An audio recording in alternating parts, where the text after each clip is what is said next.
The old phrase, beauty is in the eye of the beholder, is false. That is not true.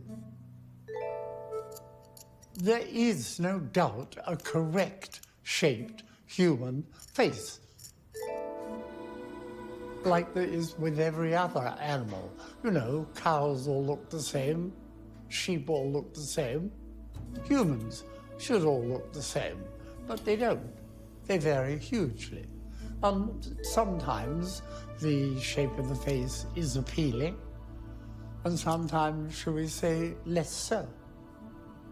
What worries me is the fact that most people are severely deformed.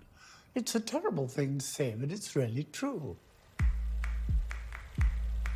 Everybody is programmed to have the same type of face. Have you ever taken a boat ride or a raft? Yeah. But the development of our face has gone wrong.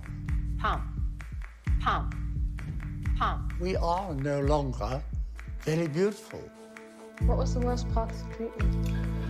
My job is to create beautiful faces.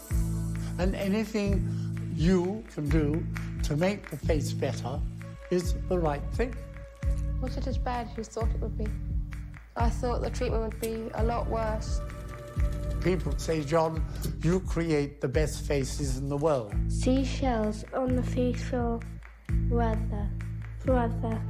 The problem is I'm too far ahead of everybody else.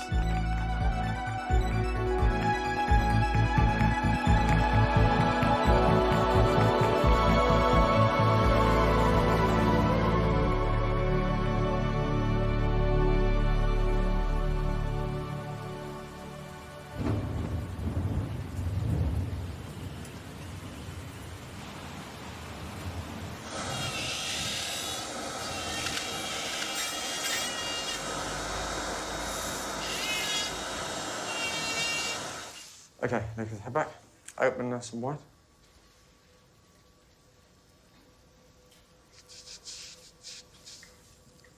Open a bit wider. Okay, cool. And then bite together. I actually stopped talking about what I did at dinner parties because I'd go to a dinner party. The normal thing happens, everyone says, oh, what do you do? And I go, well, I'm an orthodontist, but one of the most controversial. I spent my entire life with this knowledge in my brain that no one else seems to see. You know, look at the car crash, the slow-motion car crash that's happening to you. Do you not see it? Modern orthodontics, particularly fixed braces, you're not affecting the cause of the problem. Actually, often, you're making the underlying situation worse. 6-2 minus. People don't like to change. We're comfortable in the skin we're in, and I need to get people to change. At this point, if you remember from last time, I always make them look a little bit jawy. So the jaw physically should be slightly further ahead of the top jaw, because this area here, as he starts building his muscles up, he's going to lift this jaw up, and this area is going to go out like that, okay? So if we get him here, up like that, and we achieve that in a sort of more harmonious structure, well, he'll have had, I believe, to my knowledge, one of the best facial outcomes yet achieved. I've got this ability, I know, to transform lives immensely, beyond reason. Children that look like this don't have the same lives, either health-wise or integrating with society and their peers, as people like this. It has been really, really hard work. But we're only just got going.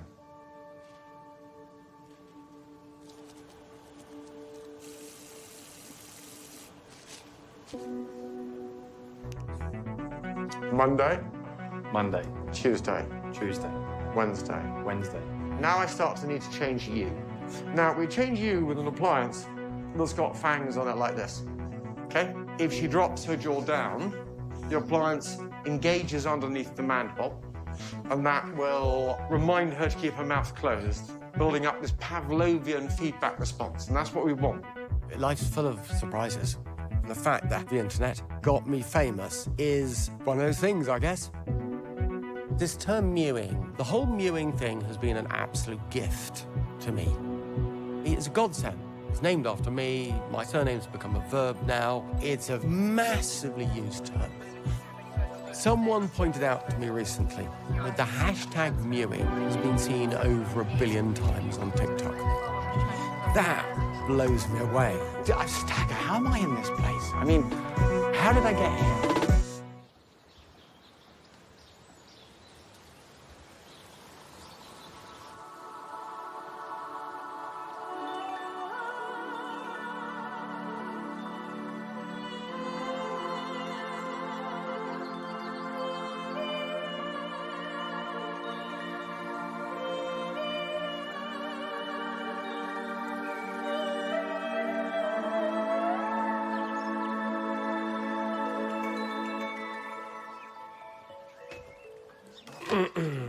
All right, I'm just going to stick my legs out there a little bit. Well, get your feet in. You could pull the chair. Well, I think they've now set up on us, so... Are our heads close enough together? I have absolutely... I'm sure they'll give us some instructions. They will. You look to be quite a way away, that's all. Yep. Well, I'm waiting for instruction, so... Right. And realising it's going to be a nice sunny day today. Excuse me. Don't feel shy about... May we begin? Yes. So what's it like to be a father-son team? I never thought about it. I don't see myself as a team. I see myself as a chap who likes orthodontics, with a son who's interested in orthodontics. Yes. You see, you are an individual. No. Yeah, you're not the best team player in the world. No, probably not. No. I don't think we work together. There we go. I think that's about summed it up. Well, no. I've been trying for years to get him to work with me, but he doesn't. Don't think I've ever had a different thought.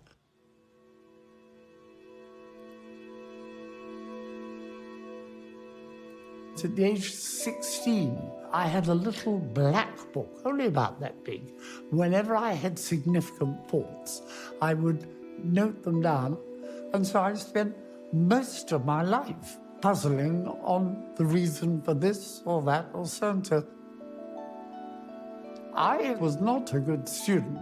I regularly failed my exams, and I really don't think I'm at all clever, quite stupid, in fact.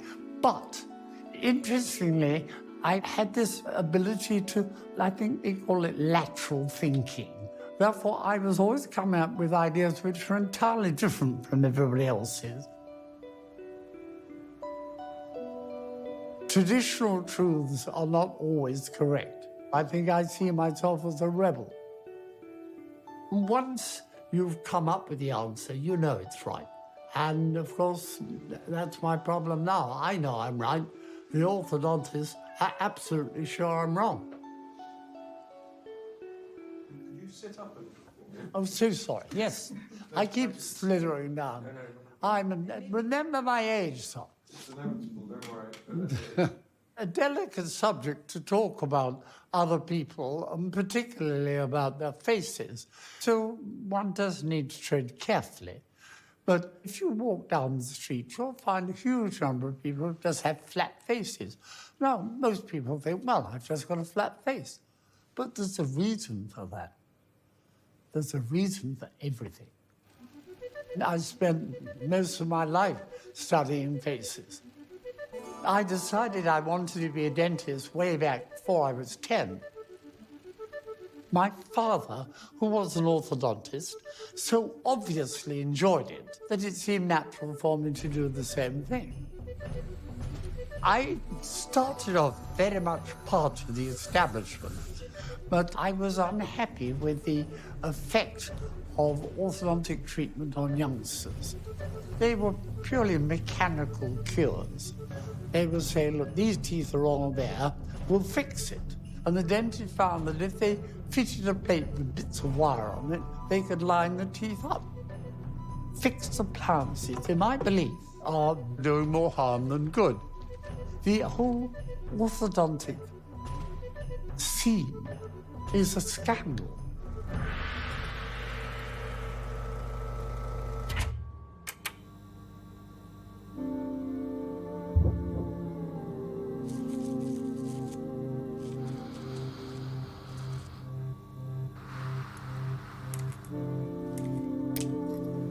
Most orthodontic treatment flattens faces.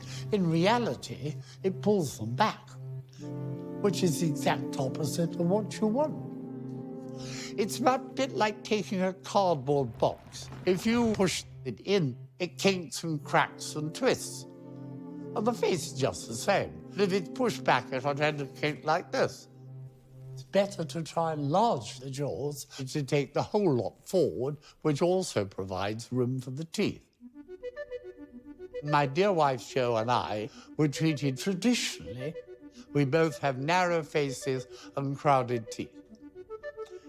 I really wanted to bring my children up without traditional orthodontic methods. And so I thought I'd design an appliance to do that. I don't know if you've done much, what they say DIY, do it yourself, but it's very convenient to be able to experiment on your children. Most people do it socially, but I also did it medically.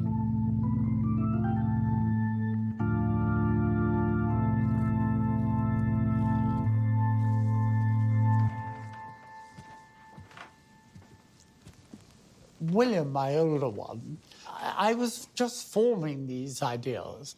It wasn't effective, and as a result, I've never had good facial development.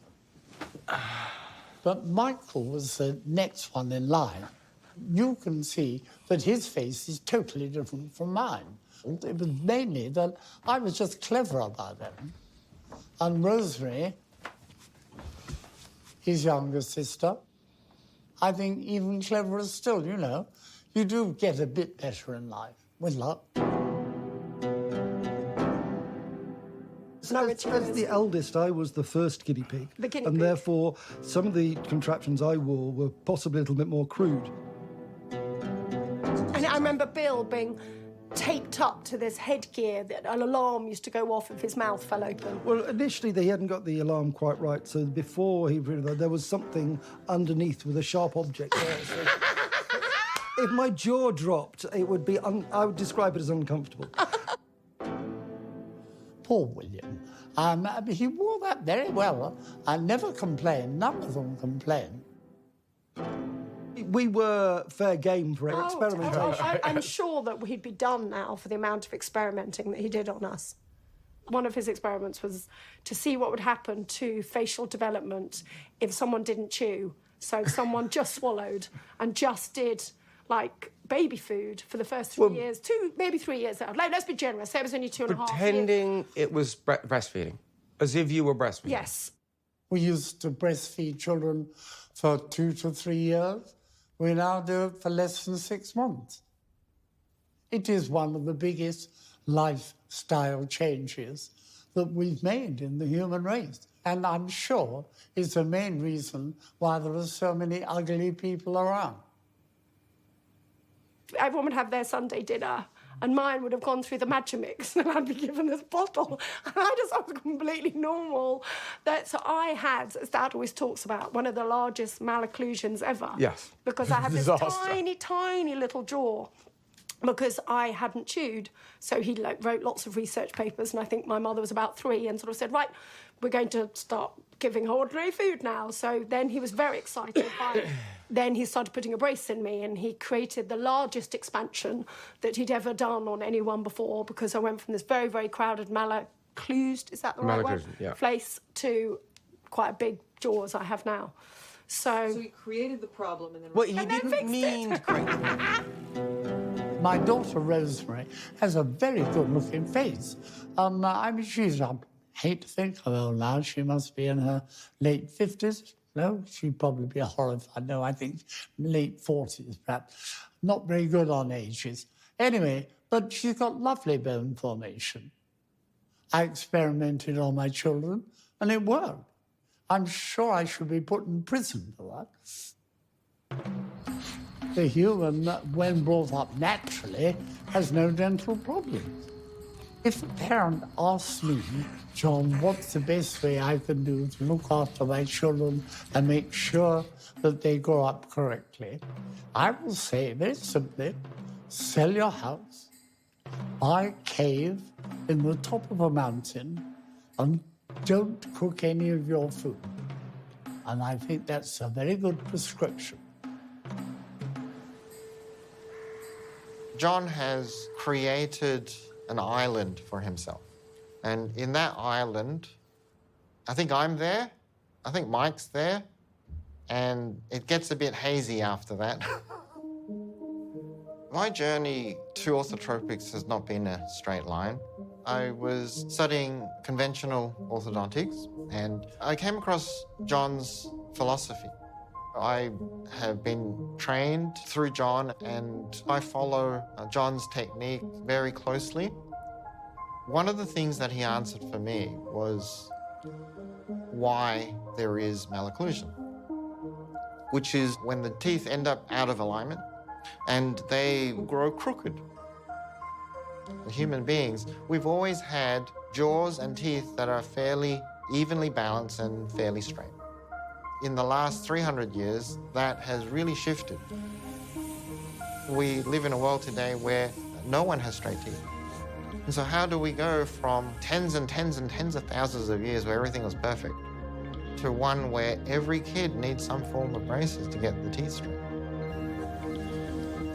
We're taught that genetics plays the primary role in jaw development. And John's thought was, it's not possible for genetics to be so precise, for everything to line up perfectly without any environmental influence. Have you got fingerprints? No, I've just got the facial recognition. Look at the phone. Nothing's happening. Put it close to your face. Did it open? No, it doesn't recognise me. But I bet you get voice recognition. So it opened. Yeah, that's interesting. You see, he's altered her jaw, so I now can't get into her phone. Yeah. I didn't know it wasn't traditional, orthodontistry. I thought I was getting orthodontic treatment. I had no idea that I was one of the first people that he was going to try this procedure on. We grew up on a farm. His surgery was a long way, and it was down country lanes. We had a working class background. He was a private dentist. So he was a different strata to us. We were always the twinnies, the twins. Well, she's twinny and I'm twinny. We're absolutely identical. Not so much now, but we used to be totally identical. Couldn't tell us apart. I mean, we were just joined at the hip. Yes. Apart from the teeth. I was really conscious of my teeth. We'd both sucked our finger and thumb from when we were little girls until probably early teens.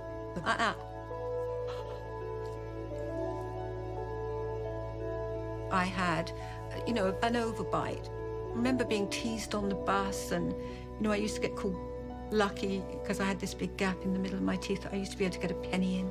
So I never used to smile much, and I was very conscious of my mouth. But you did smile, but you did this. All the time, like I would always be like this in the photographs. I used to babysit for Dr. Mew, and I can't remember how it came up that he wanted to do a treatment on my teeth. Well, then you took one look at you and realised you needed something doing. Thank you.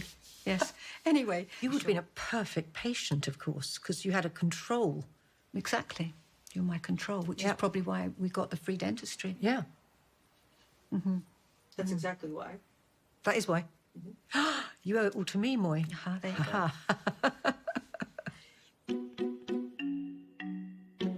When you want to do good research, no doubt twins are the best way. If you take a pair of twins and treat one with one method and one with another method, you're going to get a very clear message, because when you're treating twins, they're both the same.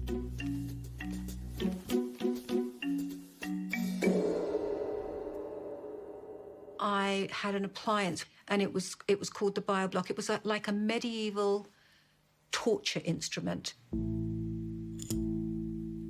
And I had to sleep with my bottom teeth pulled out to almost in front of my top teeth, which isn't pleasant.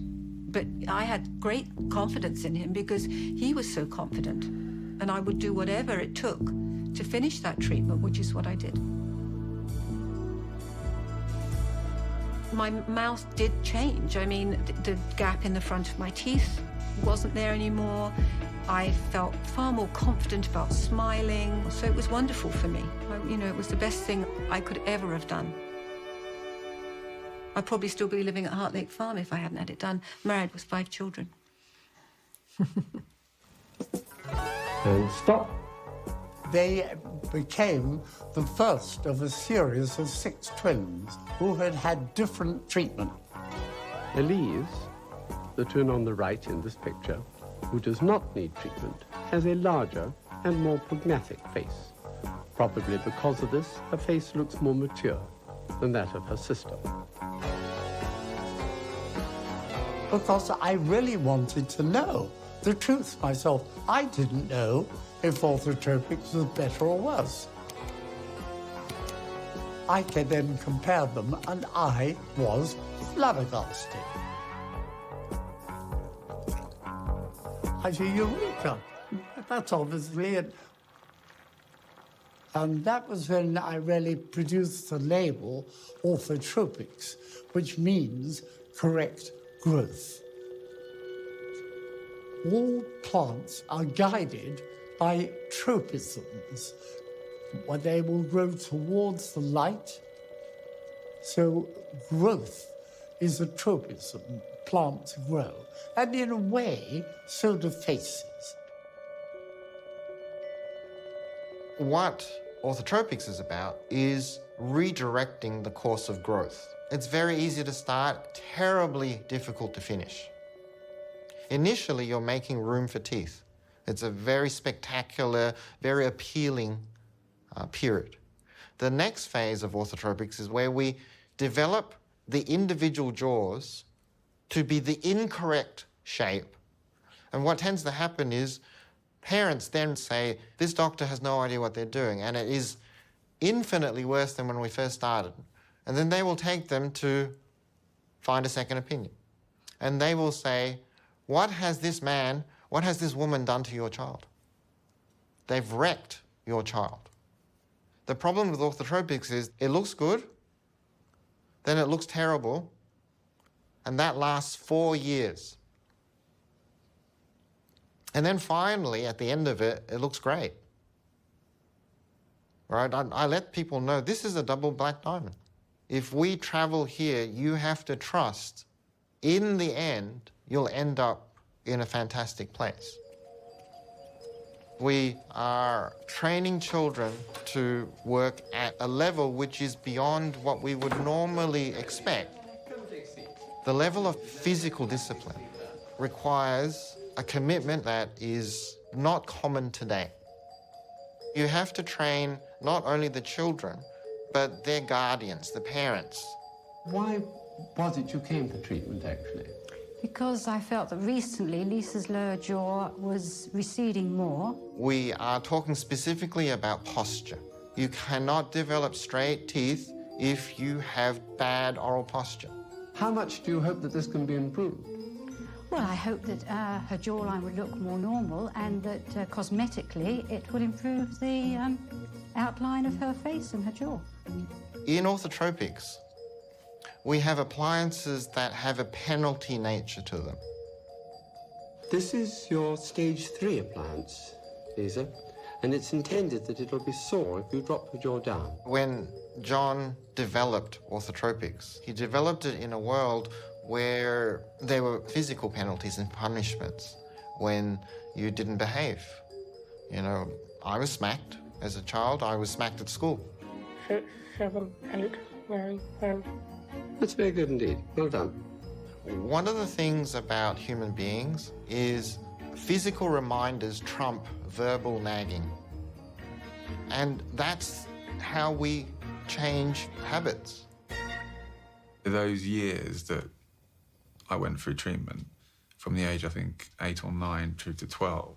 And my brother had to go down the traditional route as a control. And obviously for John Mew, the ability then to do that comparison, compare and contrast. The experience I had, it was quite brutal. When I look back at it, I look back and think it was just natural, it was just part of what I was going through and everybody else was going through it if they're having orthodontistry. But I now know that wasn't the case. So, yeah, we as children didn't really question why. If he convinces the parent that this is the right thing, then the parents can be the overseer and govern that the child does what they're supposed to do, which is kind of what happened. Your mom was overseeing? Yeah. She was supervising, wasn't she? Oh, you'd like to? That's wonderful. We're talking about parents and children. Come on in. We'll figure it out. Yeah. What do you want to say? Thank you for joining us. Yeah. I know this may see Woody. This is. Do you want to sit here? I could sit on the. Is that okay? You won't get burnt? Yeah. So just. Why don't you sit here? I just wanted to mention when you were talking about the responsibility with the parents. It came to the stage where Quentin's teeth were so far out and his jaws so far back, he couldn't possibly have been left like that. I had horrors that John Mew would drop down dead and he'd be like, yeah. So I couldn't really say, this is too much because we were in it too deep. But it was quite scary. It really was. Yeah. So really, you're very lucky. Well, it could have all gone horribly wrong. Yeah. Yeah, true. Could have been left with just the top. What's happened to their faces? Well, you can see that Ben's face is slightly flatter and slightly longer, whereas Quentin has more forward growth, which I think perhaps gives him the slightly better profile. Twin studies, does that ring a bell? John Mew actually doing a study on twins doesn't exist. He worked with 6 sets of twins. Yes, And, 6 sets of twins or 6, just that's 12 people. 12 patients does not a study make, ever. I used to be an academic orthodontist, and I started my career in London, which is actually where I met John Mew. I've known John Mew since the 60s. My first interaction with Dr. Mew, why do I call him Dr. Mew? Mr. Mew, was when I was at the London Hospital Medical School. I was in charge of the orthodontic department.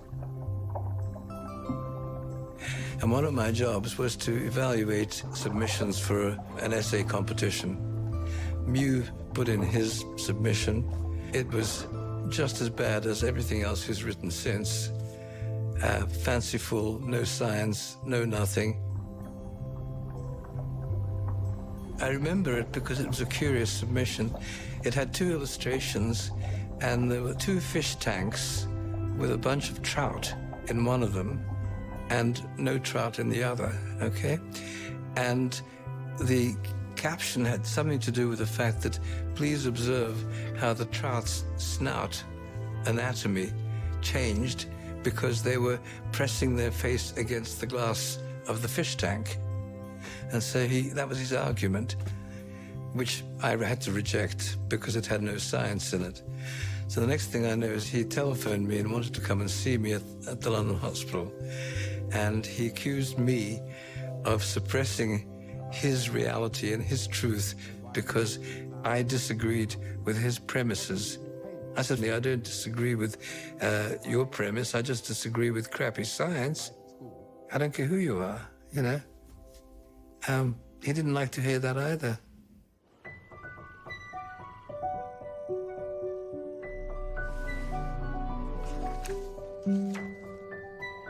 It's never easy to change people's ideas. So I tried. I wrote papers, I gave meetings, I gave lectures, I had long chats with people, I'd pull people into a corner and browbeat them. You know, the usual things. I was just hoping to reason with people and they'd see the truth, or the light, as I might say. It's what every parent wants for their child, a perfect smile. But does that smile mask a hidden danger?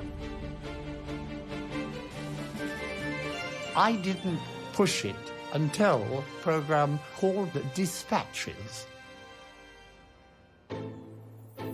If my views were accepted, orthodontics would have to change dramatically. And indeed, many people would either have to change the way they worked or give up doing orthodontics. Well, there's a clear comparison between us as twins in favour of the orthodontistry method of Dr. Muse, really. And how do you feel about that? In hindsight, I would have preferred to go with Mr. Muse's method. That was on national television, and the next day, every single one of the English national dailies had half or full-page articles on what I'd said. The orthodontists all thought that I behaved absolutely appallingly. Essentially, I had been a traitor to the cause. And they said, you'll shatter people's faith and make them think orthodontics is no good, which in a way was what I was trying to tell them anyway. From then on, I was always in conflict with orthodontics. There was really no option, was there?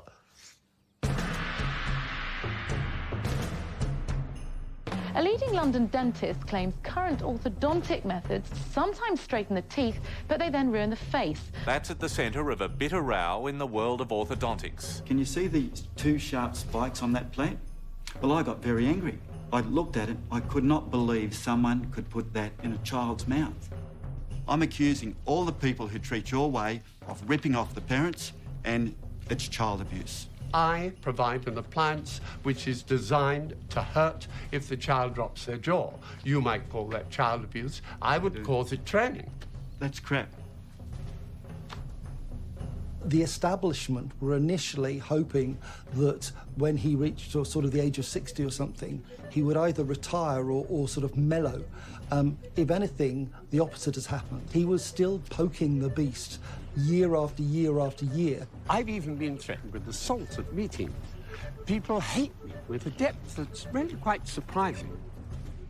I even went to the length of marching up and down the principal medical area in London with a big sandwich board saying what I thought about orthodontics. It was words to the effect that orthodontics damages faces, which is true. On the cover of your book, you have the Galileo quote. Eppur si muove. Galileo said that in a loud whisper as he turned his back on the Pope, and he very nearly lost his life for that. Essentially, he was talking about the world and the sun. He was saying the world moves. And I quote the same phrase in relation to the jaws.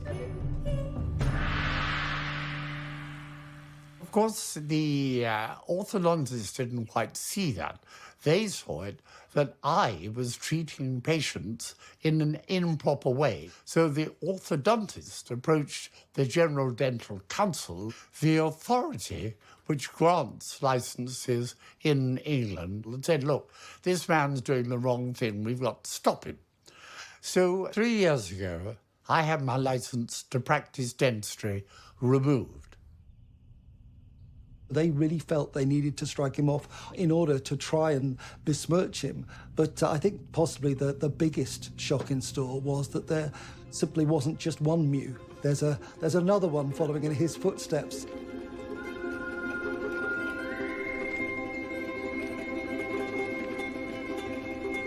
Mike specifically has taken over the family business. The mantle. The mantle. Yeah. The mantle, as Mum would say. I'd say the sort of noose around the neck. I love that. He's taken on that big challenge. You know, you used to have the ploughman would do what his father did. You know, the ploughman's son would become a ploughman. That became your universe. And in a way, what my father did became my universe. And it was at a very young age I decided I was going to do this. Michael turned to me and said, Rosie, I think I might slowly be turning into Dad. And I said, what do you mean, turning into? You've been there for about 10 years There's been already. a mini-me. There's been a mini-me following in Dad's footsteps. He's not your average father. Few people have fathers like I do. You know, he is just he's an inspiration.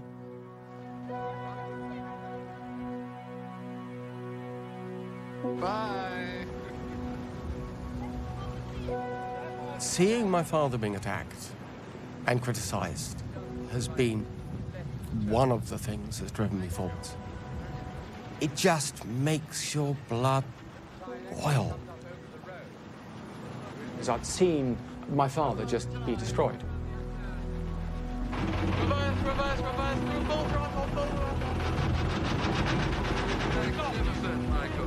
What a team. I didn't think that I could study orthodontics in the UK because everyone so vehemently disagrees with my father, and that's one of the reasons I went to Denmark. I chose Denmark being, one of the top orthodontic programs on the planet. But I just, I shudder at what they were teaching me at times.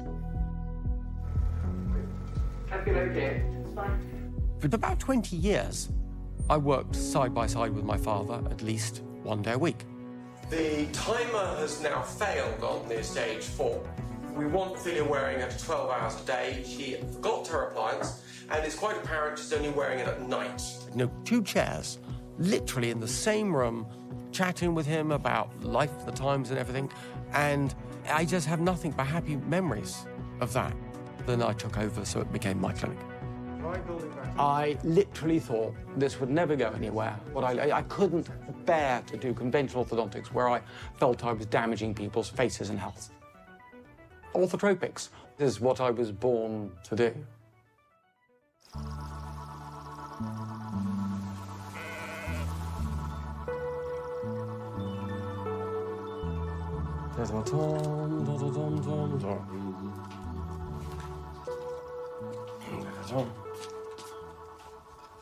Very good for you, yogurt. Well, this is what everyone says, or they were saying, that all of a sudden, apparently yogurt's not good for you anymore, and it's full of sugar. Yes, I swallow the description that it's full of the right bacteria. When you consider the state of our knowledge, I think it's abysmal. How are we getting on with the omelette? I'm wondering whether to have some shredded wheat. No, I think we are almost omelette ready. There we go, sir. Fantastic. Omelette. You're very good with omelettes. Whenever I do them, they're either too wet or too dry. There's an odd smell coming from your fridge. Some milk has drained into your hot smoked haddock, Dad. You put cheese in it, didn't you? I know. Which is lovely, but of course it's become very stringy. Dad had done all of this great stuff, come up with all these great ideas, but no one knew about it. And I knew in orthotropics there was something interesting. Almost anyone I have a conversation with is fascinated with this. And yet, here we have this really dry topic that I couldn't get out there. My father's been trying for 30, 40 years, if not more, and he's not got this idea. Now we've got social media, and my bet here is that social media is going to somehow give us wings. If you can't breathe out of your nose, you're forced to either die or breathe out of your mouth. We were just throwing things out there, throwing anything we could. Did Brad Pitt have a stronger jawline in the past? That's right. And it was really a scattergun approach to see if we could get people interested in what we were doing.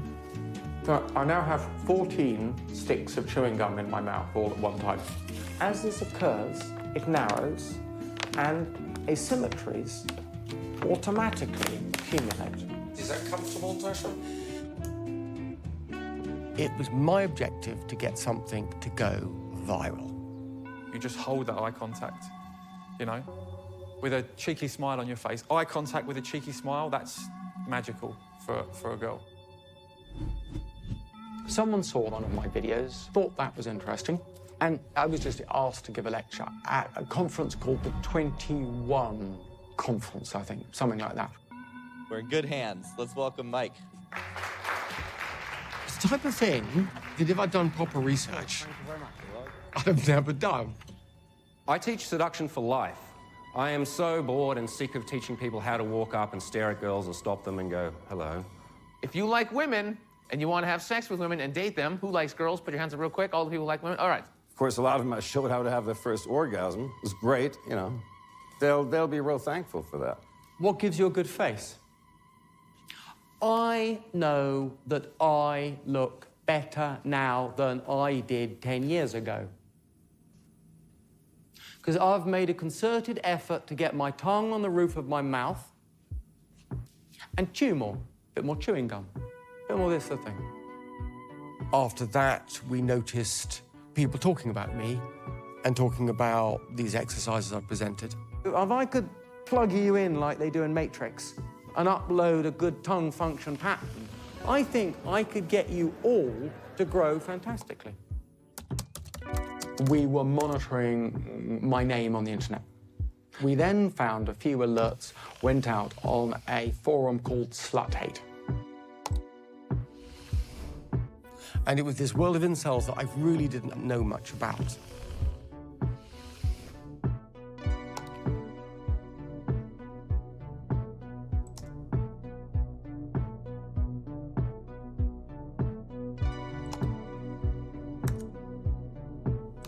People were talking about that lecture I'd given and what they could do to improve themselves.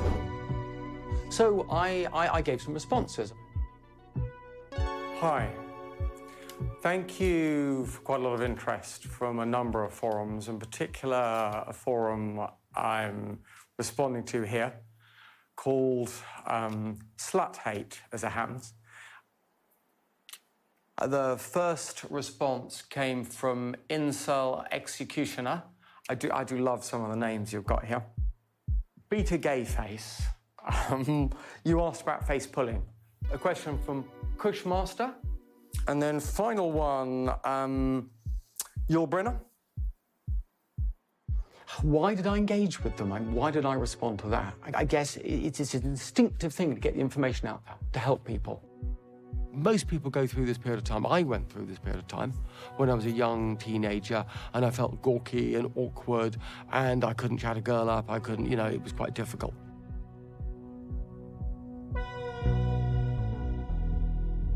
I can understand this group of people gravitated to orthotropics because, and in essence, this was a sort of secret that had never been divulged to them before that was the answer to all of their problems. I'm literally turning the dweeb to a Chad. Yes, yeah, we engaged. I engaged on Slut Hate. Which is one of those things, again, you know, if anyone asked you, never go and engage with people on this sort of thing. But science isn't PC. Science is as you find it. But, you know, I'd have done a deal with the devil to get this across. We've been overwhelmed with response and interest from people. It was a revelation to me. It was really just nice.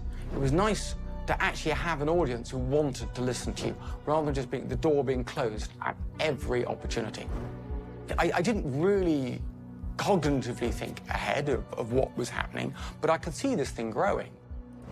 All of a sudden, it was like Pandora's box had been opened.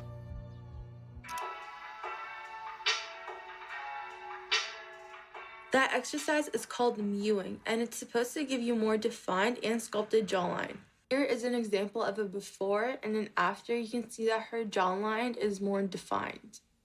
All you have to do is place your tongue on the roof of your mouth, and then you just close your lips. In this video, I'll be telling you how long it takes to see results from mewing. This is Joey. He heard about a technique called mewing, which is the proper posture of the tongue. In the long run, it's actually shown to improve your face bone structure. I was not expecting the mewing thing. That's not what I expected to happen. this really sort of academic, medical, dry, difficult to understand complex of orthotropics that would struggle to get out of there suddenly became sexy.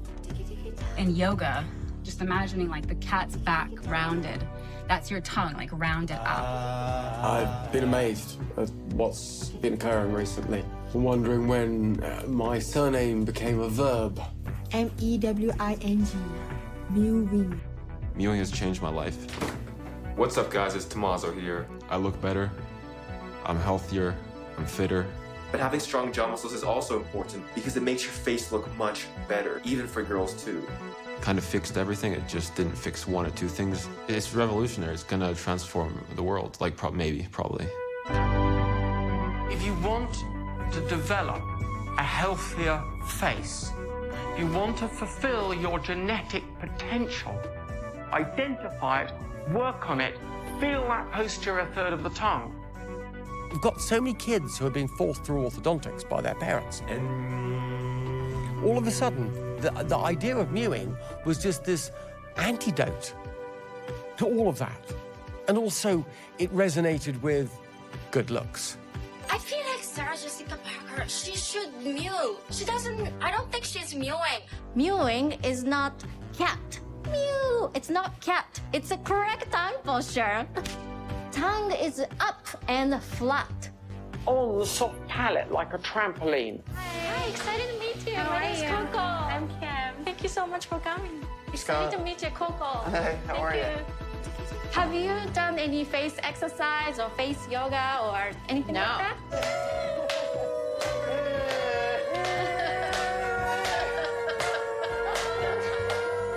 Mewing is a huge part of our method, face yoga. Mike Mew is like a legendary doctor in our community. He's like our god. You want to get freaked out, type Mike Mew is God into the internet, and that just freaks me out like a million. Yes, I've become a messiah to people. You do have a very good jawline. I tell you what. Yeah, you see. Well, my goodness me. And there came a point when I actually thought to myself, look, we've got the chance of going round the system. I believe Mike Mew, who I actually had on my podcast. Yeah, Mewing, exactly. Mike Mew, I think, has cracked the case. That is crazy. Is that real? Yes. Yeah. She had like this little tiny ass jaw, and then she developed a real normal one. Victor Hugo said, "No army can stop an idea whose time has come." You can't put the genie back in the bottle. And I don't care whether this came out of slut hate. I don't care whether this came through the British Orthodontic Society. It came and it became popular. And now we can be on to the proper challenge of scientific engagement, the next step.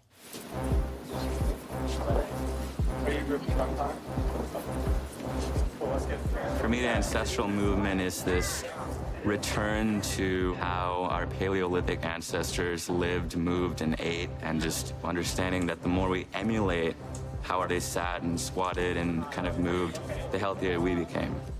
And that's what this whole symposium is about, this ancestral health movement. Next movement is the crawl, just like a baby would crawl, except the knees don't touch. I've been on a personal journey in trying to reverse what's happened to me. My journey was a little bit more invasive. It's called a transpalatal distractor, and it was surgically installed, and I turned that device every other day to widen my upper arch. Doctor's goal is to make my nasal cavity wider so I can breathe at night. Before this, I could not breathe through my nose at all. I didn't have any idea why. I was just like going into research wormholes, confused, had no idea what was happening to me until I discovered mewing. Yeah. So understanding craniofacial dystrophy, as Mike Mew calls it, helped me understand what happened to me. Incorporating his philosophy is curing my sleep apnea. It's literally like saving my life. Personally, I find him to be like an idol, like someone who's championing the truth right now in the scientific world where it's really hard to come up with new ideas. All right, this is starting to feel a bit like the Oscars. We've got a superstar coming up right now. None other than Dr. Mike Mew. He's an orthodontist from London and an expert in oral posture and rehabilitation. He's here to discuss how the way in which we hold our mouths affects how our faces will grow, how we'll breathe, and more. What I'm trying to do is I'm trying to start pulling everyone together to make this movement, and I've never done that before. I don't quite know what to do. This is the biggest disease you've all got that you don't know about, because it's in your face. It is your face. You know, you don't want to admit this. It's uncomfortable to admit it. You're all affected. You're all deformed. Well, you know, we've never really had this, where a group of people come together, fomented on the internet. You know, we had the Arab Spring, where the social media helped get people together as a cohesive group to gain change. Now I want to try and do the same thing in medicine, you know, by the people, for the people type thing. And what we really need is a revolution. Many of you here will be affected by the problems I'm saying. You know, forward head posture, snoring, sleep apnea. My father's focus on facial beauty has definitely held this whole science back. And there is no real way around that. He goes full on, full throttle to beauty. And I think that harms his message. People seem to care so much more about how they look than how healthy they are. But if I can use that to get people to be healthier, then great, I'll do what I want. If your face didn't grow well, you may be looking ugly. That is your fault, and that may well have significant health implications. You know, I'm saying don't be happy with where you are. Get off your ass and change. And Mike, how about for craniofacial dystrophy? What can we do right now? What can everyone in this room do right now to help reverse this? Stand up straight and shut your mouth. Speaking of chewing, it's lunchtime, everybody. So thank you very much for coming. Thank you to the entire panel.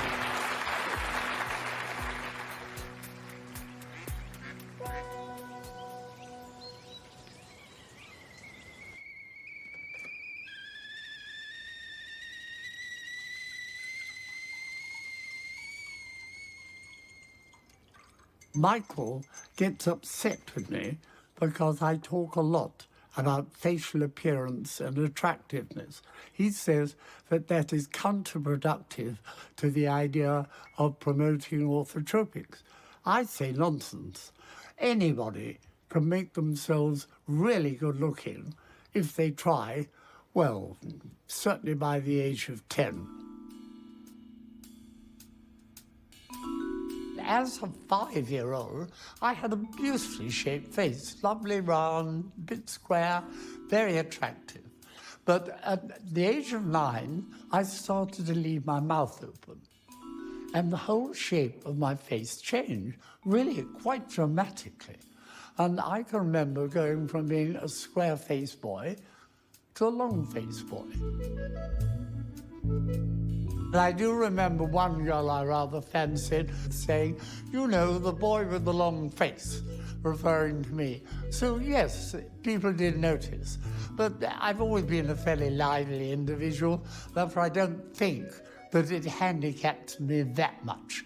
But it did mean I didn't get the pretty girls. Your face is your fortune without the slightest doubt. Good-looking people have all the advantages.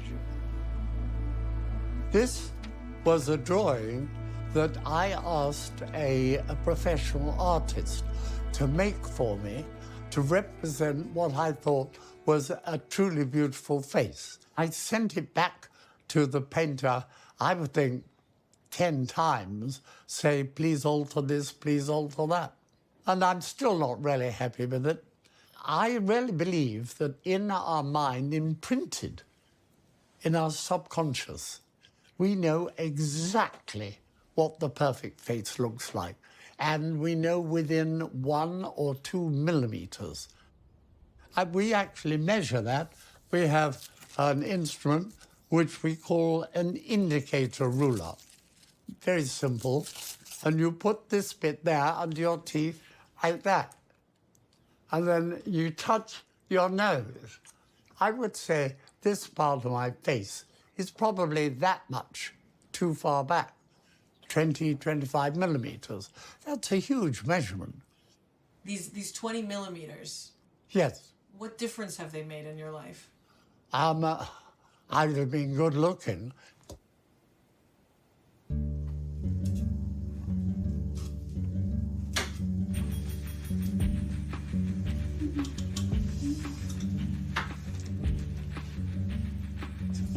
Don't underestimate the long-term effects of gaining habits. And it's very difficult to enthuse children. Elbows off the table, Jessica. Elbows off. Elbows off. Good girl. Enthuse children at an older age to change deeply ingrained habits. And a habit learned at this age can become a lifetime's change. Elbows off table. There we go. Lips together. Michael is he's a little bit strange. We're all strange in some ways, but I do take him as he is, and I'm fine with it, you know. Yeah, it's perfect, Millie. I couldn't have met someone more perfect than you. You know, honestly. No way. Yeah, no, No honestly. one better No, you're right. He said to me straight away, you have nice teeth. That's okay. Yeah. Yeah, it's a good line. Oh, you're both. There we go.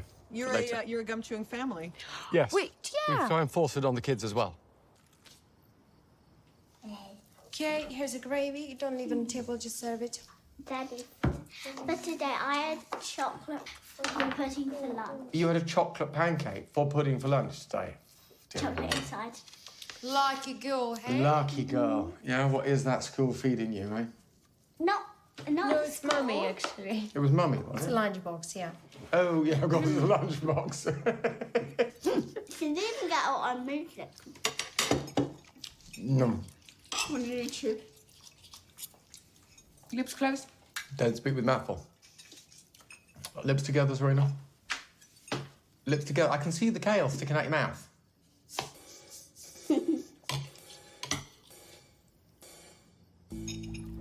Personal vlog, September the 25th, 2018. I have been expelled from the British Orthodontic Society. The decision was unanimous, and to quote a paragraph from the decision, having listened to what you had to say and having considered the matter in full, the unanimous decision of the board is that, in our opinion, your conduct is contrary to the interests of the society. Now, they all went on to say that they felt the social media campaign that I'd run seems to demonstrate an unhealthy obsession with publicity to the detriment of patients. Now, I don't want to be taken into a dark corner and mugged quietly.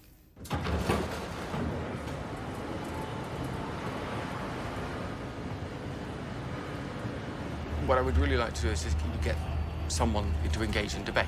So I want to go along to the British Orthodontic Society conference. It's the big conference of orthodontics. If I had to give you one word about how I feel just now about being at conference again in Manchester and seeing everybody, I think that is summed up in the word giddy.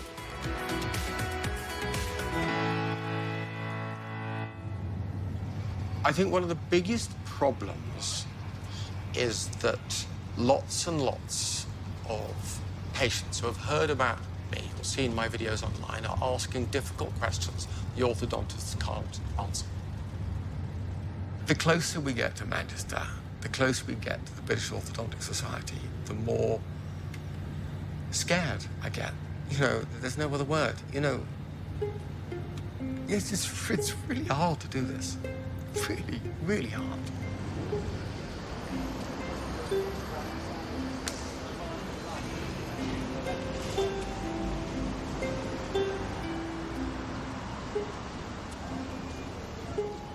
You know, I've never had a full scientific discussion or engagement with any orthodontist properly, ever in my life. Never. You know, and I think that's a shame. I would imagine that most people at this conference would describe me as a charlatan. I think they probably think I'm a bit stupid and a bit mad. I mean, just wake up. You know, actually read a bloody paper. Actually, ask yourself the question. You don't blindly follow the orthodontist because they're your mates.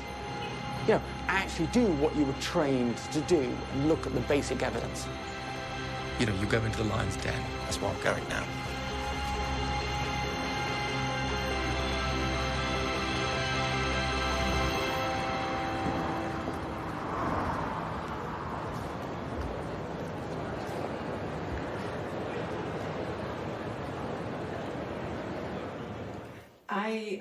I got a sense, and by sense I mean a number of emails from Nigel Harradine, who was the head of the BSSO, now BOS. Yeah. And what came across was a real Mew fatigue.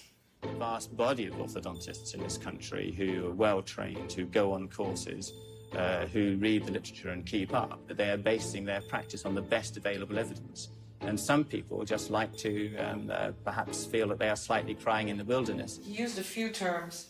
Science falls on their completely deaf ears, and they are an ancient fossil with no adherence, and irrelevant, noisy fringe, and what they're selling is a scam. Right. I totally agree with every word you've just cited. What I disagree with is that somebody as important as a former head of the British Society for Orthodontics, it's not enough to say, I'm sick of hearing Mew-isms. What he should be doing is use the scientific method and say why it's rubbish, point out what's wrong with the Mews, and how the Mews have the responsibility to prove that what they're saying has some merit. Scientific merit. The Orthodontic Society is not doing it, and I suspect the reason that they're not doing it is because some of the things that orthodontists do are equally culpable, equally without foundation. One has to look back at the last modern century of orthodontic practice to fully understand the business. Edward Engel probably was one of the greatest tinkers in all of healthcare history. He was almost like a Thomas Edison of orthodontia. And in that time, the late 1890s, there was a Victorian concept that man needed to achieve nature's ideal. And Engel was a subscriber to this point of view. He looked at how teeth come together, which is called occlusion, and he came up with a classification system of what he believed was nature's intended ideal. Edward Engel was the first one to start a school of orthodontics, and thereby he had a monopoly of orthodontic education. He had this ancient skull, which had 32 teeth in perfect alignment, and that became, by dictum, by Engel's rule, this is the aim of treatment. If God didn't want you to have 32 teeth, he would have given you 28, right? From that point forward, that became the gold standard that you were supposed to achieve at the end of treatment. And he concentrated over the course of his lifetime the best way to move those teeth. With each step towards facility, more people jumped on the bandwagon. Engel defined it as a standard of beauty because it was ideal. Ideal and normal and beauty all became conflated in one concept, the orthodontic ideal. And therefore, come to me, your lovely, friendly orthodontist, and I'll make you look normal by arranging your 32 teeth exactly the same way as his and hers and hers and his and then the other. Everybody should look the same. That's the goal of orthodontics. I mean, just because you have a Korean child here and a Spanish child there, to hell with it, just do everybody the same. Because everybody wants to look the same. Everybody wants to look good. Everybody wants to look like an American model or a film star. Is there anything wrong with that? The British Orthodontic Society is just a club. You don't need to be a member of the British Orthodontic Society. Now, the problem with this is that they had already referred me to the General Dental Council. The General Dental Council holds my license to practice. So we will have a hearing, the General Dental Council, in November.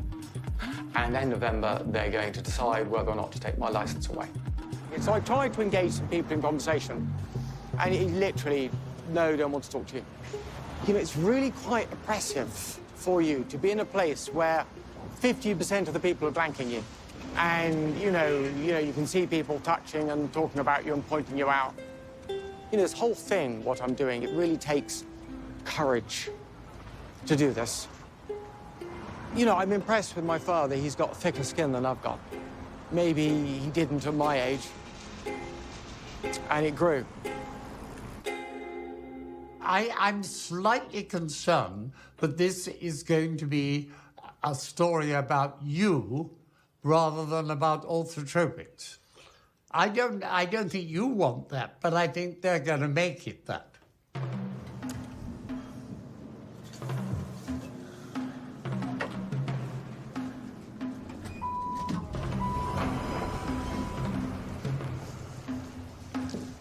Hi, mate.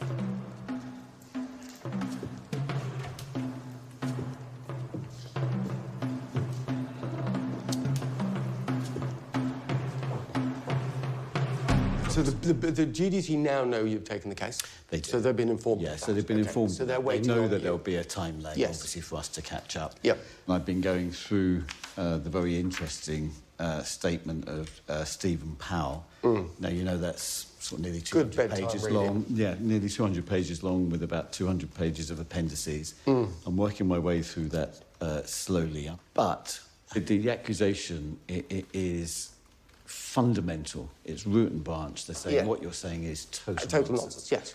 In essence, he's calling you a charlatan. One of us is a charlatan. Okay, well, the trial, I think, in the next few months is going to work out which one. Yes. The allegations against him are quite lengthy, so I'll just give you a flavour of what they are. Basically, what the GDC is saying, or what the prosecution is saying, is that he was making claims about his procedures which have no scientific basis. So saying we can do X and Y. In fact, he knew that he could not achieve X and Y. A second part of it is that he was advocating the need for treatment, where they are saying actually there was no need for treatment at all. In terms of the expert evidence against him, they are saying that the whole thing is basically snake oil. Undoubtedly, orthotropics is on trial. I mean, I'm concerned for Michael. I'm his father. But I've been through the same battle myself, and I know that Michael will not get a fair trial. What do you think about the new barrister? He has asked for all the cash up front. Now, that's very unusual with the barrister. Not top barristers in London. Well, I've not come across it before. Yeah, because you've not been playing in that game yet. Oh, I don't think you're right there. On one occasion, I took the Minister of Health to the High Court, yes. I mean, you can't get much higher than that. My case is different. So tactically, as we start up till my court case, could maybe not be too critical of the whole orthodontic profession. Yes, when talking to orthodontists, I'm always very polite. The ideal way, and the way we've agreed, right, we're trying not to be too immediately insulting about fixed braces. You are, I'm not. Now, you won't separate me on that. Fixed braces should never be used. They damage the teeth, the roots, and the face. But say fixed appliances can damage faces, not that they always do it. No, Michael, I really can't. Okay. I'm sorry, we won't agree on that. I am not good at changing people's minds. No. But I do speak the truth. If Michael is going soft on that, it's because he doesn't want to rock the boat too much, but it's true. Dad, you were a property developer. That's how you made your money. Yes. You were later in your career, you could afford to lose your license. Yes. You know, I've got a young family. You know, for me, I've sold my house, burnt the proceeds. Now I've just taken the deposit for buying another house and blown that as well. So this is everything. I've put everything into it. This is everything of my life. So I think, and also my father's already lost his license. You know, we don't have a backup now. I'm Plan B. Plan B's got to work.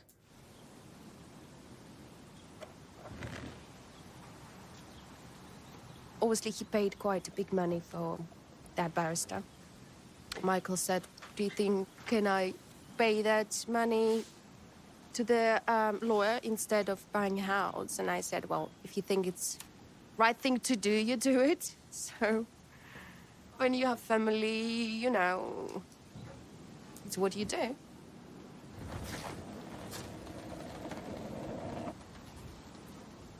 %, I'm sure that he gonna win that case.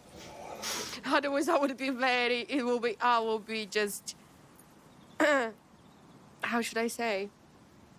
I'm gonna invite the barrister for tea.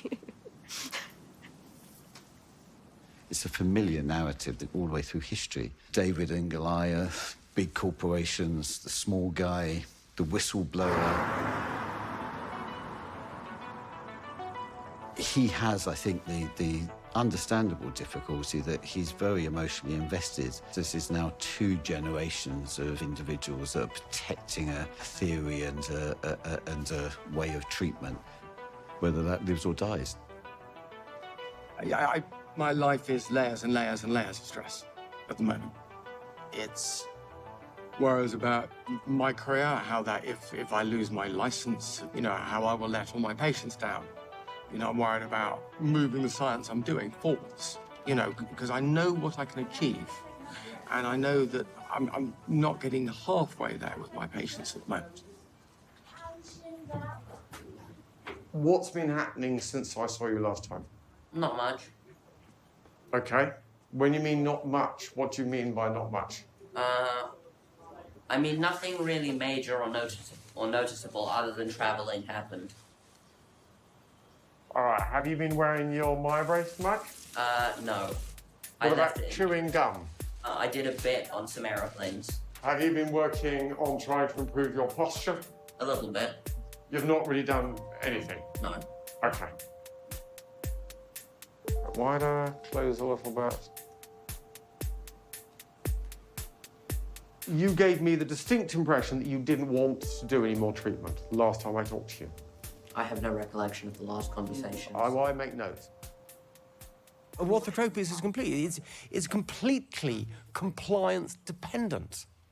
And I'm treating most people who have no real idea of the benefit they're going to gain from this. They don't realize that this is probably one of the most important things they're ever going to do, and they can't be bothered to wear the brace in the afternoons. Adam, if you could commit chewing gum... It's hard to find a steady supply of certain gum. No. At the moment. Just commit. Don't worry about the logistics, Adam. Okay. Think about what would be the desired outcome. All right. Thank you, sir. Work hard. Get back in the Maya brace. Let's talk in 2 weeks' time. All right? Okay. Thank you very much. For once I found someone that doesn't squeeze my hand too hard. That wasn't too hard, was it? No, you're saying that it's For the once I first found time. someone. Okay. Yeah. So thank you. That's okay.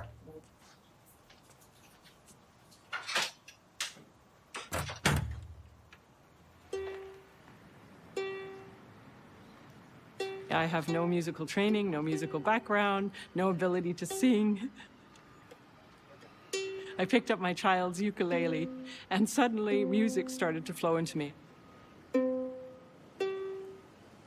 And I wrote the song called The Lies. It's 7 minutes long.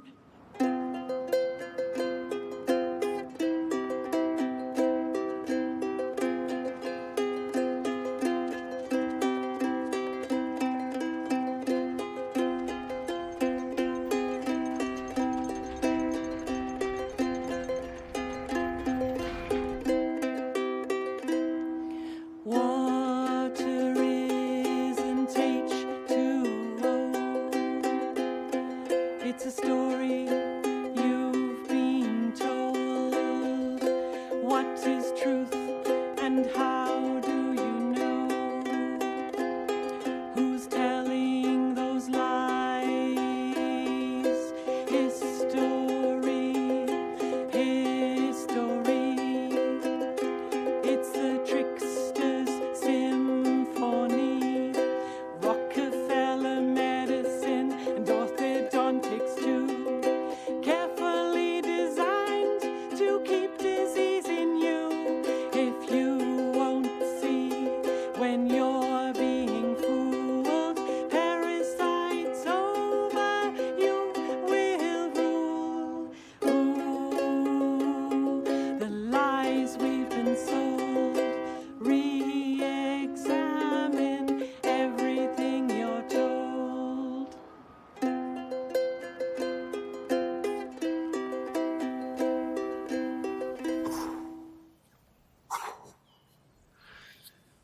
Whoa, this trial. I mean, you know, I should be clinically depressed. Whoa, over the top.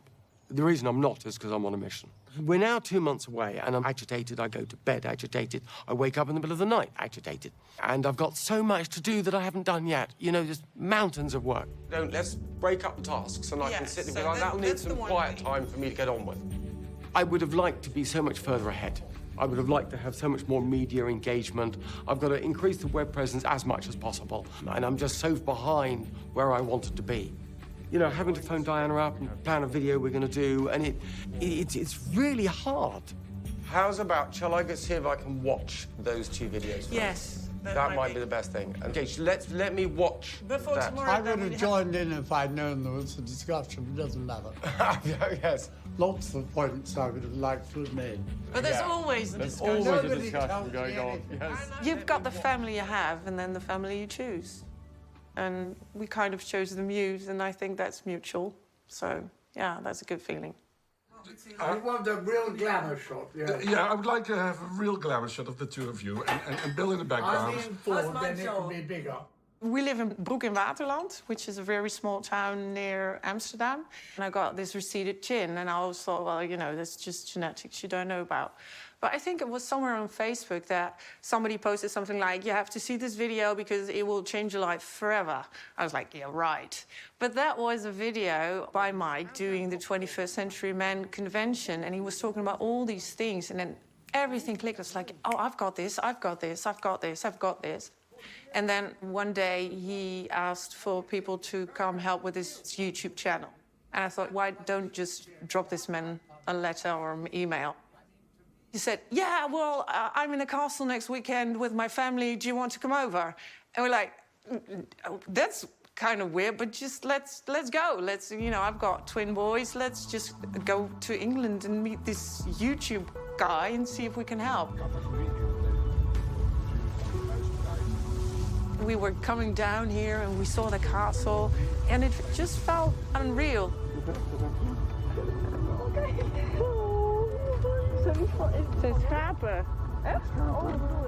It felt like we were welcomed in some kind of Italian family, and it clicked.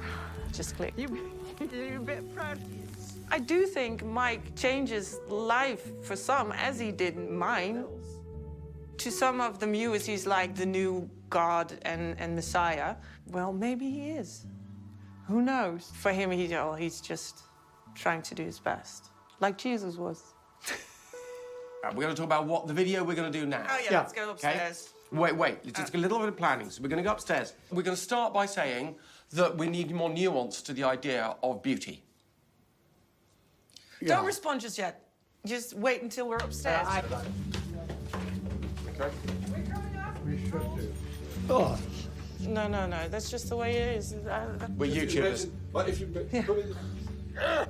I'm just trying to quickly put together a PowerPoint presentation as we I speak. sound a bit late for all that. Well, yeah, it's okay. Don't we just want to chat? Okay, we're ready to go.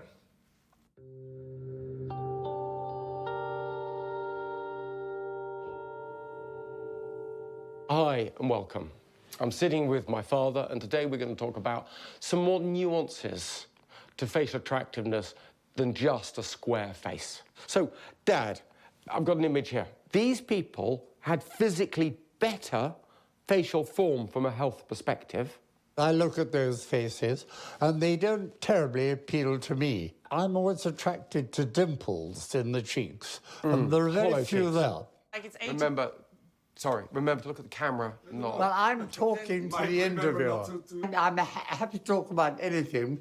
I find it very difficult to be directed on this. So, but we and need I to can be... see all sorts of difficulties already. But that's what we want to discuss. Yes, But I've first- got very specific ideas. Fine. about it. First of all, absolutely.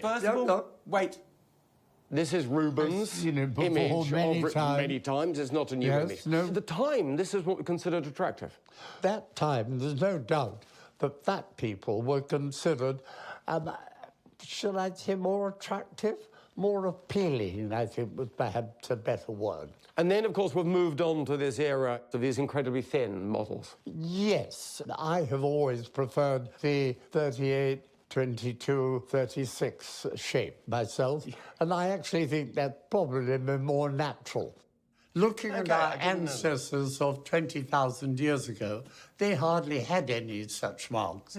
Now they're relatively common. I've not seen research on that. No, nor have I. So you've Remember, I am someone who is a lateral thinker. And I have very little science. It's mostly logic. But Yeah. I mean, my biggest problem often is my father. I'm certain that to some extent my father stands in the way of his own legacy by being so pig-headed and obstinate. All right. Thank you for watching. Thank you very much for watching. See you next time. See you next time. Thank you very much for watching. See you next time. Something you... editing, but it's... You know what they say, you should never work with animals and children. Or your father. Okay, let's just get a little bit more around your ears here. Tried to cut your hearing aid off, though.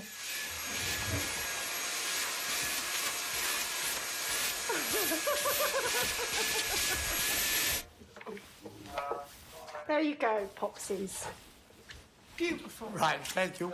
Don't leave me all together. Okay, I'm coming back. I'm coming. Well, unfortunately, the years count on.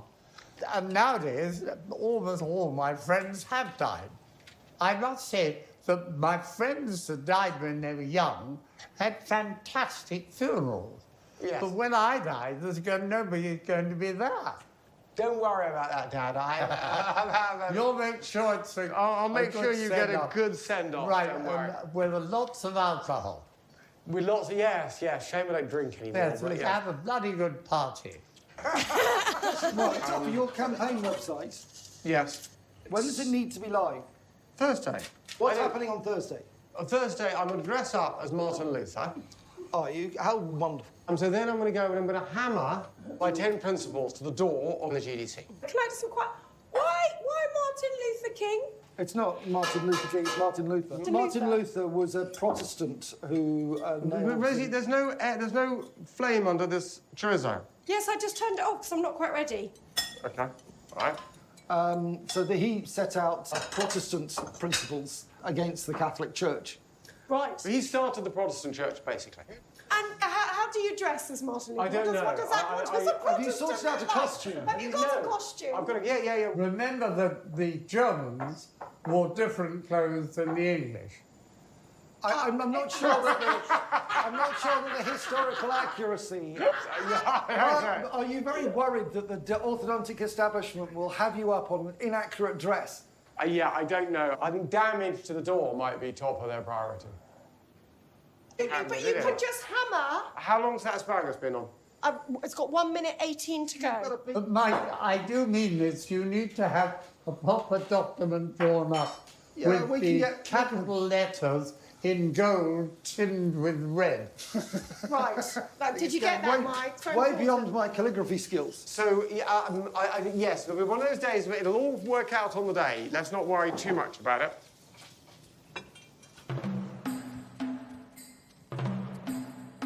Dr. Mew is obviously a real character. He's quite eccentric, which I don't mind at all. But we have to pull back from being a bit crazy because there is a fine balance between an eccentric professor type and someone who's a bit crazy. And to dress up as Martin Luther would just be a sort of a flippant thing to do. And when you're going into the GDC in a few months' time, you don't want to walk past their front door with the nail marks in it from where you pinned your requests. It just doesn't. Can't see how it helps. And so I just said to him I thought it was crazy and not to do it, and I would expect him to follow my advice.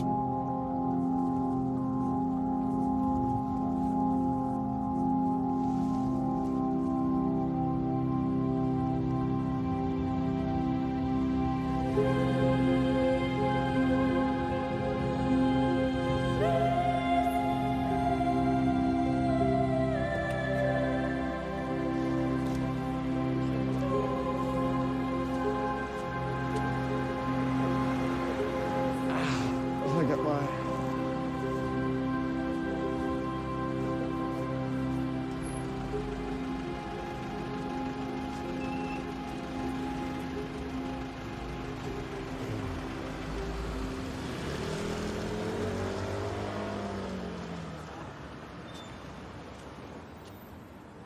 Roughly a decade ago, my father stood at this very spot with a sandwich board, trying to raise awareness of basically the same issues. And, yeah, it didn't get anywhere. And half of the reason I'm pushing so hard is to gain him some recognition while he's still capable of appreciating it.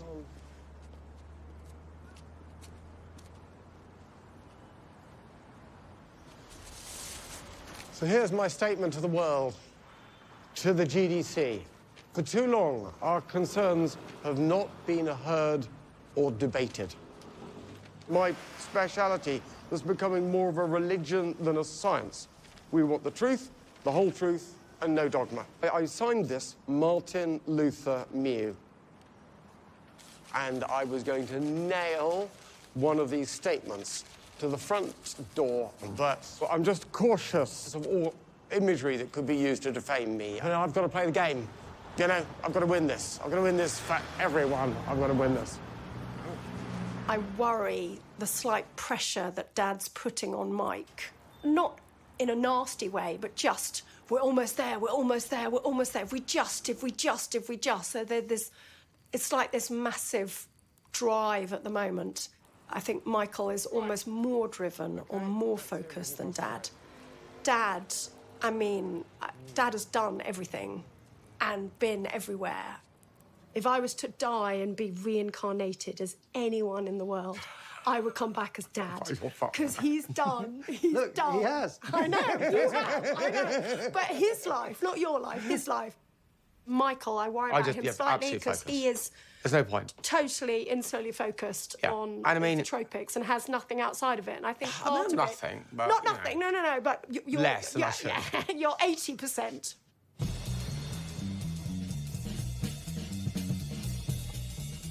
I mean, he's lived it to the full. You know, he was a racing car driver. He holds records at Brands Hatch. He happened to be... He's like the oldest person ever to get their yacht masters. Yeah. He's, you know... Skiing history. Jousting. On horseback with a large jousting lance. Charging at Charging someone to else. somewhat out of control. He doesn't ride horses. And then he said, OK, we're going to build a castle. Kids, we're going to build a castle on an island in the middle of a lake. And we all went, yeah, OK, Dad. You know, all our friends thought we were bonkers. More so than they did before. Yeah. But mind you, I sometimes think him building the castle was a little bit like Churchill's wall. You know, when... Therapeutic. Therapeutic, yes. He took his mind off. The wilderness year. We mean no, wilderness I years think forever. he thought that Bioblock and orthotropics was going to hit in quicker. And he just got so frustrated, he said, I need something else for a legacy. You've learnt enough about me to know that I'm a busy boy. I'm always wanting to do something. It's in Word, I think. Well, I'll go here. I'll find it quicker. Thank you so much, Dr. Mew. Your study is worth a Nobel Prize. It feels so good that there are still honourable men like Dr. Mew and his son, Dr. Mike Mew, in the evil world of dentistry. That's a bit strong.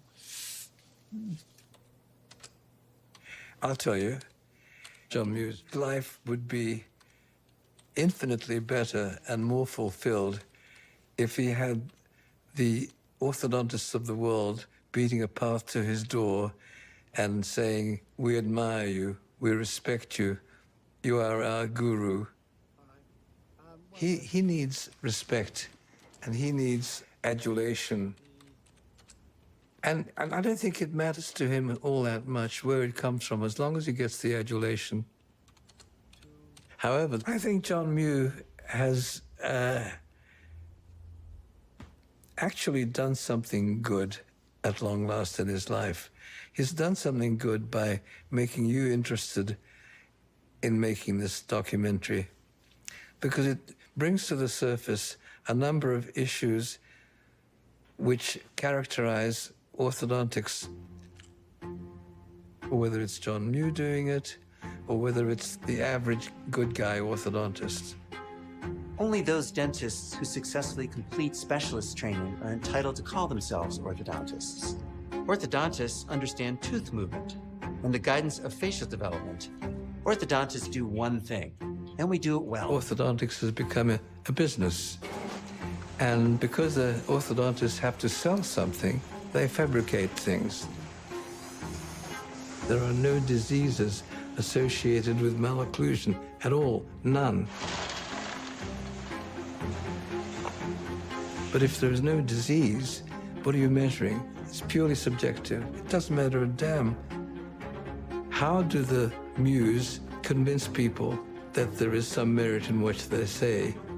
They do it partly by terminology, by medicalizing orthodontics. How many adults are going to die 10 or 20 years early because of craniofacial dystrophy? And you're made to feel guilty if you don't save your child from this horrible thing that they might have if they don't get the treatment. To me, you're doing a public service by exposing these fictions, which are dressed up as health needs. There we are. Now put your jaw forward, can you? That's right. John Mew is not unique. What he's doing is just a replication of the same shoddy orthodontics. I don't care whether he calls it orthoptics or whatever. He is just a continuation of what's been going on for more years than John Mew's been in orthodontics. Orthodontists are simply there to straighten your teeth, make your face look as good as possible, and that should be good enough. It's just like being a hairdresser. I'll hold the mirror now. You try that yourself. That's right. Now. And that's why I think, ultimately, orthodontics, including the Mew phenomenon, is destined to die. You can fool some of the people all of the time, but you're not going to succeed because people will see through it. It's extraordinary that someone can say people's face should look like this. It's subjective, isn't it? So how can you define Well, it's appalling, how can you really, define that isn't the it, when I nose to think about tooth it? is 38 millimetres? Yeah, Wow. I mean, how... Yeah. I mean, if he thought that Quentin's face could be perfect, and yet I'd let Ben go and have any old treatment. Yeah, but mine was already perfect, so it didn't need. Yeah, but it... Actually, that's not a bad thing for us because we wanted to get to that point where we had our own identity. To get to a point where, if that is the case, that John Mew thinks that everyone should have a set distance between nose line and chin, then that eradicates that identity, individualism, and which is That's got to be questionable.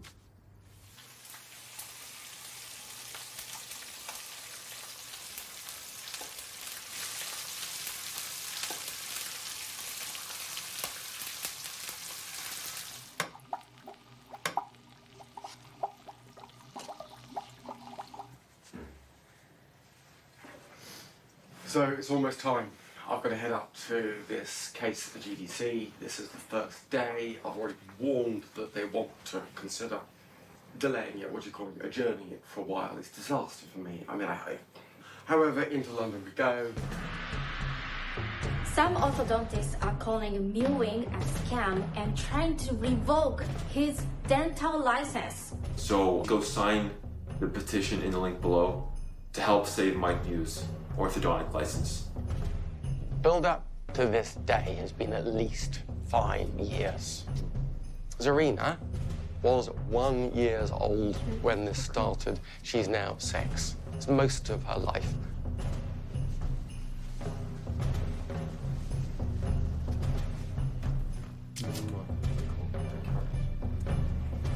Dr. Mew, thank you for agreeing to join me on Jaw Hacks to discuss your situation. You are going up against what seems to be this tidal wave of orthodontists. It's almost like a kind of information warfare that they're levying against you, and I can see that it's put you at a great amount of distress. Now, do you think if you had never become a YouTube legend with your ideas that have, quite frankly, lifted so many young people up out of despair, would you have been spared the gauntlet? With no question. I'm really surprised how much it's affected my wife. This morning, she didn't want to go to bed. She didn't want to come downstairs. She was depressed. How else do I say it? Well, you've started the revolution already, Mike. There's already a whole generation of young people out there who are looking to take the candle, take the torch, and run with it. When's this whole legal mess going to be over, Mike? It runs for 4 weeks. Murder cases are only usually 2 weeks.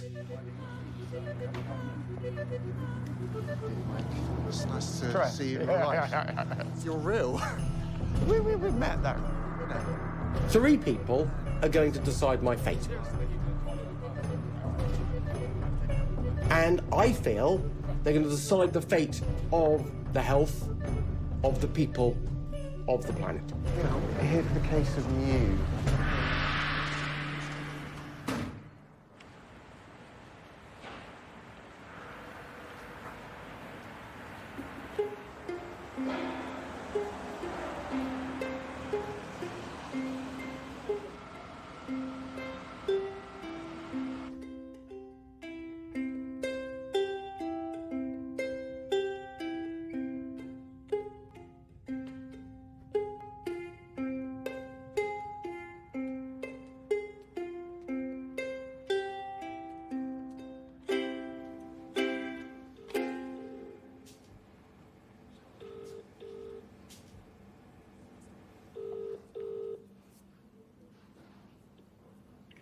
John Mew speaking.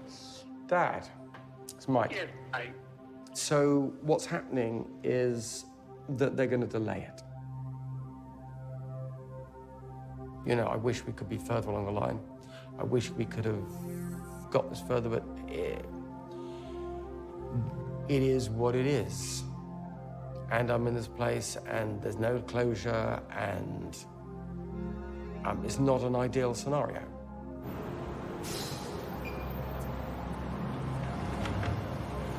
As you know, the GDC made an application to adjourn, but so look, Mike, that's where we are. What's going to happen throughout the rest of the year, unfortunately, is I suspect that we'll end up going back for 2, maybe even 3 tranches of 2 or 3 weeks, spread out over probably a few months in the year.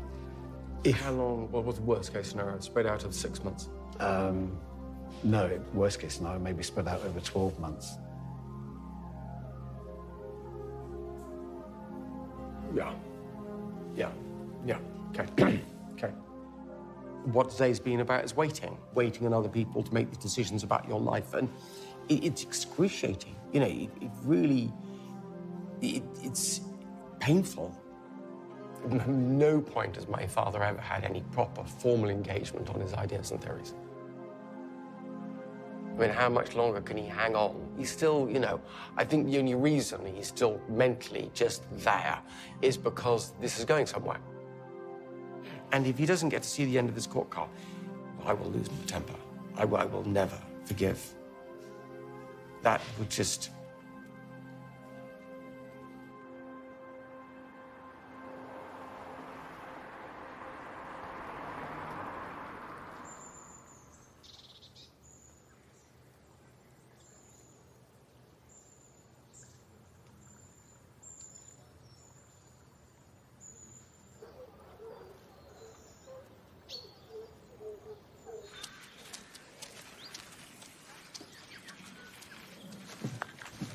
Hi, lovely.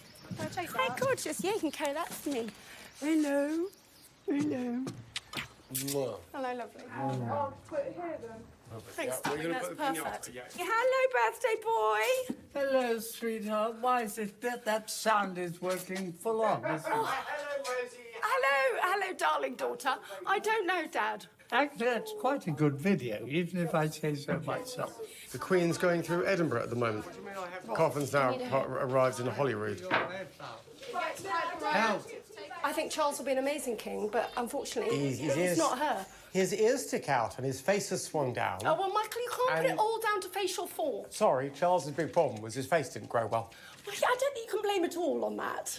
I think, unfortunately, I'd he didn't choose well in his marriage for love. I think Diana was an amazing person, but I think, unfortunately, they But she weren't was a pretty good, and he they wasn't. weren't a good match. Yeah, I didn't. You can't put it all down to aesthetics. No, yeah. Oh my goodness, you're so fast. So, Dad, have you been watching Jessica's face?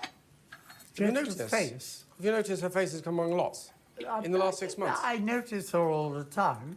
And yes, I do think... what has really helped is lip taping at night and all the gum chewing. Yeah, I'm sure. I'm still faintly going. What is her instinct like? It'll be too high. What? You know it'll be too high, but it's... Yes, but that's why I'm faintly Yeah, I know. I couldn't put Jessica through a whole course of therapy. Yeah, but you know, I'm always ambitious and I'm always optimistic about it. Oh my goodness, Jessie, that is a mega one. Okay, so Don't swear. I need a couple of Don't volunteers say to help me like this. Totally, I'm in. I mean, we're not going to have another bonfire, are we? No, they're just candles. There's 4 of Yeah, us. but the last year we had 93 candles. And if you remember, I've never seen such a bonfire. 94 candles, so you have to do a lot of cleansing to do it. Ready? Eddie, ready? Cheers. Cheers. Right, cheers. Happy birthday, Poppy. Happy birthday, Poppy. Happy birthday. I just cheers. Happy birthday, Jessica. There we go. There we go. That's about happy birthday.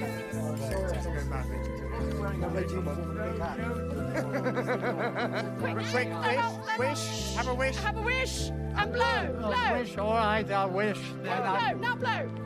Quick, before the whole place goes up in flames.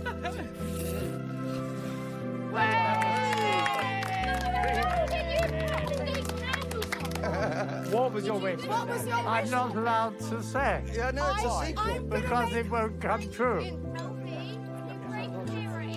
It is very hard to change the opinion of the entire world, but I'm amazed how many people now mew or adopt mewing, which bears my name, and it shows that the public have actually accepted this, I should call it an advance, much more than the orthodontists.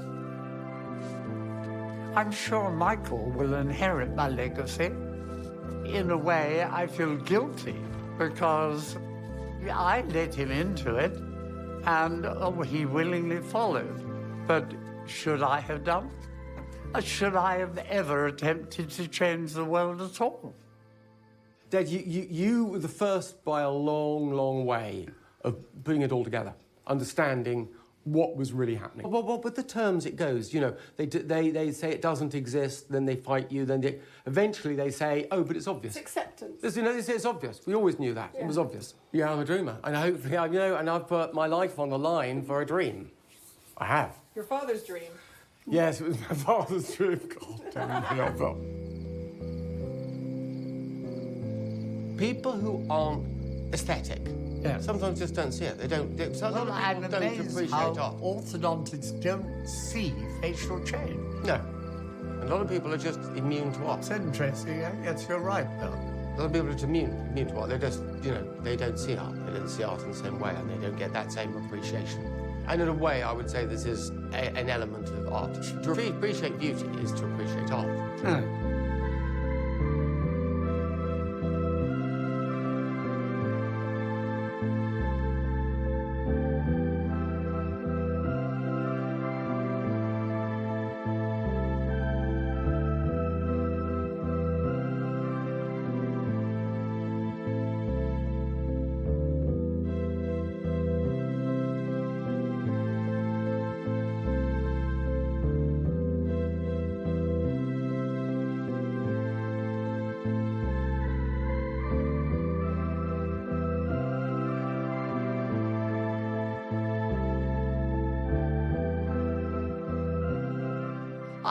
I do think because what I've said is different, it will be recorded, and ultimately I don't have the slightest doubt that orthotropics will displace orthodontics.